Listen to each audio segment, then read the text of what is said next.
இட்லிக்கு சாம்பார் செய்ய போகிறேன். அதுக்கு என்னென்ன பொருளுங்கிறத பார்க்கலாம். சௌச்சௌ கட் பண்ணி வச்சுருக்கேன். ஊற வச்ச காஞ்ச மிளகாய், தக்காளி 3 கட் பண்ணி வச்சுருக்கேன். ஒரே ஒரு வெங்காயம் சாப் பண்ணி வச்சுருக்கேன், சேர்த்துக்கலாம். பூண்டு 4 பல்லு, காஞ்ச மிளகாய், இதெல்லாம் இப்போ அரைச்சி எடுத்துகிட்டு வந்துடலாம். கொஞ்சமாக ஆயில் சேர்த்துக்கலாம்.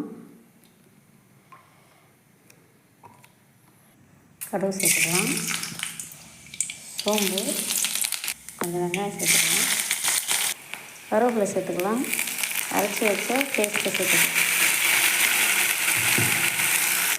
இது கூட இப்போ நறுக்கி வச்ச சௌச்சௌ 1/4 டீஸ்பூன் மஞ்சள் தூள் சேர்த்துக்கலாம். கொஞ்சமாக பெருங்காயத்தூள்.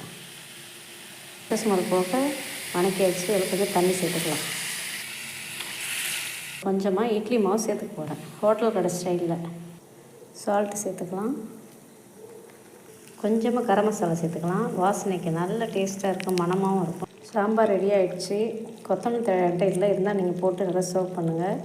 சூப்பரான அருமையான ஒரு இட்லி சாம்பார், ஈஸியான ஒரு டிஷ் இது. ஸோ உங்களுக்கு பிடிச்சிருந்தால் ட்ரை பண்ணி பாருங்கள்.